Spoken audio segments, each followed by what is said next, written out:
দুর্গাপুজোর স্পেশাল আজকে আমি পাখির বাসা তৈরি করেছি। এটা খেতে যেমন সুন্দর আর বানানো তেমনি সোজা। 3 মিনিটের মধ্যে এটা আমি বানিয়ে দিয়েছি। আর শুধু আলু দিয়ে বানিয়েছি। আলুতে যে এত সুন্দর একটা রেসিপি হতে পারে কেউ না করলে বা না খেলে বিশ্বাস করতে পারবে না। তো চলো আজকে দেখা যাক আমার এই পাখির বাসা রেসিপিটা আমি কেমন করে তৈরি করেছি। রেসিপিটি পুরো দেখার জন্য অনুরোধ রইল। নমস্কার বন্ধুরা, শিলা ফ্রি কুকিং ক্লাস সবাইকে অনেক অনেক স্বাগত। আজকে আমি আলু দিয়ে এমন একটা সুন্দর রেসিপি বানাবো যেটা কি নিজেরা খেতে ভালো লাগবে, বাচ্চারা তো খুবই পছন্দ করবে, আর ঘরে কেউ যারা গেস্ট আসবে তাদের দেবে তারাও খুব তোমার প্রশংসা করতে ভুলবে না। তো তার জন্য আমি খালি আলু নিয়েছি। এখানে আলু দিয়ে এত সুন্দর হতে পারে না করলে কেউ বিশ্বাস করবে না। তার জন্য নিয়েছি এখানে সেদ্ধ করা আলু, তাকে আমি এরকম ম্যাশ করে নিয়েছি। দেবো এতে কাঁচা লঙ্কা কুচি, আর দিলাম ওখানে পেঁয়াজ কুচি, 50 গ্রাম মতন এখানে পনিরকে আমি গ্রেট করে নিয়েছি। দেবো এখানে স্বাদ অনুযায়ী লবণ,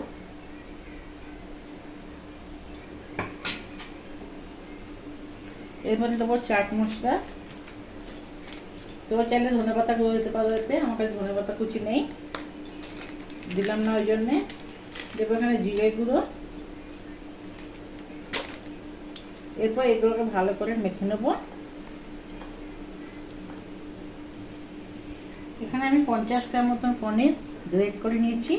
এর মধ্যে আমি দিয়ে দেবো সামান্য লবণ, দেবো এখানে 1 চামচ ময়দা, আর দেবো এখানে 1 চামচ কর্নফ্লাওয়ার পাউডার।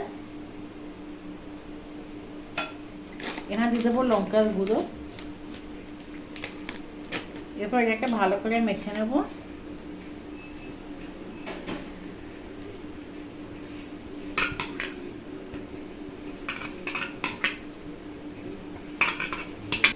ভালো করে মাখা হয়ে যাওয়ার পরে ছোট ছোট ডিমের মতন, পাখির যে ডিম থাকে ওই ছোট ছোট ডিম মতন এগুলো আমি বানিয়ে নেব। এরকম গোল করে নেব, লাগিয়ে পুরো পাখির ডিম এইভাবে আমি সবকটা করে নেব। এখানে আমি পাখির ডিম বানিয়ে নিয়েছি, আর এখানে আলুর যে ম্যাশ করা আলু সেটা হয়ে গেছে। এরপর একটা ঘোল বানাবো। তার জন্য এখানে বাটিতে আমি নিলাম একটা ঘোল বানাবো। তার জন্য এখানে আমি 1 চামচ পরিমাণ নিলাম কর্নফ্লাওয়ার পাউডার, আর এখানে 1 চামচ পরিমাণ নেবো ময়দা, পরিমাণ মতো লবণ দিয়ে দিলাম। দেবো এখানে লঙ্কার গুঁড়ো,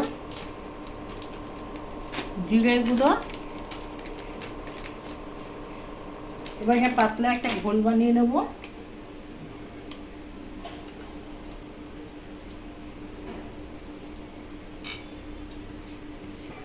তেল বসে দিয়েছি, তেলটা আমি হালকা গরম করে নিয়েছি।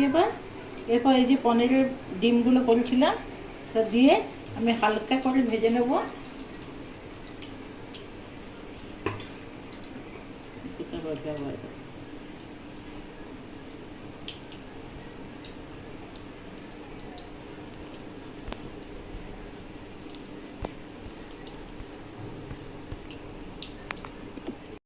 পনিরগুলো ভাজা হয়ে গেছে, এবার এনে উঠিয়ে তুলে নেব।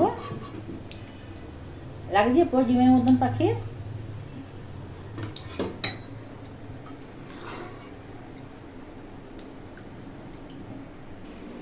এরপর এই যে আলু মেখে রেখেছিলাম তার থেকে কিছুটা নিয়ে নেব, এরকম ভালো করে গোল গোল করে নেব। আর এইভাবে পাখির বাসা যেমন হয় সেইভাবে এরকম গোল করে নেব। মাঝখানটা রেখে ভালো করে একটা গোল শেপ দিয়ে নেব, পাখির বাসা যেভাবে হয়।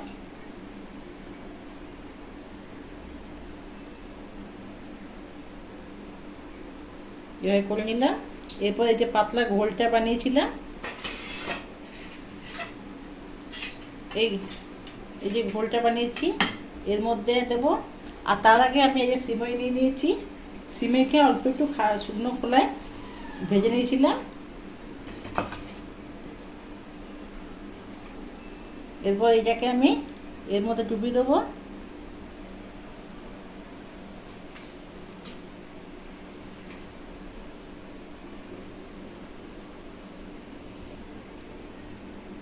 এরপর এর মধ্যে ডুবিয়ে সিমের মধ্যে ভালো করে আমি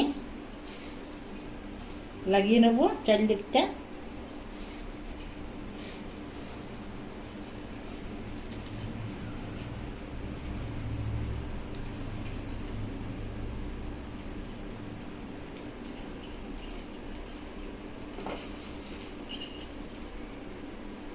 ভালো চারিদিকটা লাগিয়ে দিলাম।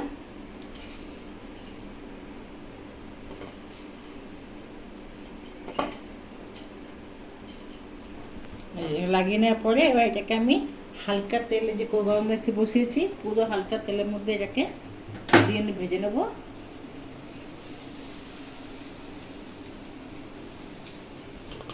এরকম কম ফ্লেমে সিম রেখে গ্যাসকে আস্তে আস্তে এরকম ভেজে নেব। দেখো কত সুন্দর দেখতে লাগে, পুরো পাখি পাশা লাগছে তো।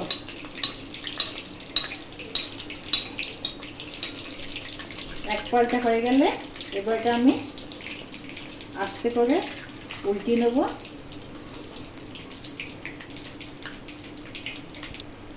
পাখি বাসা যেমন কালার হয় বার্নিশ কালার, ওই কালার এসে গেছে। এরপর এটা আমি নামিয়ে দেবো।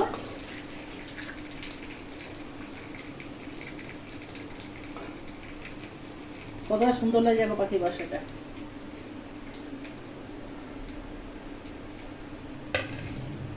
এরপর এর মধ্যে আমি দিয়ে দেবো গ্রিন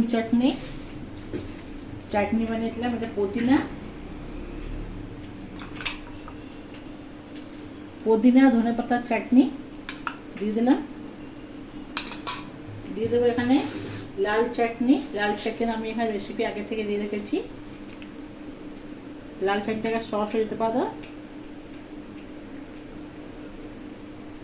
আর এর মধ্যে আমি যে দিয়ে দিলাম যে ডিম করেছিলাম যেটা, ওই পাখির ডিমগুলো দিয়ে দেবো।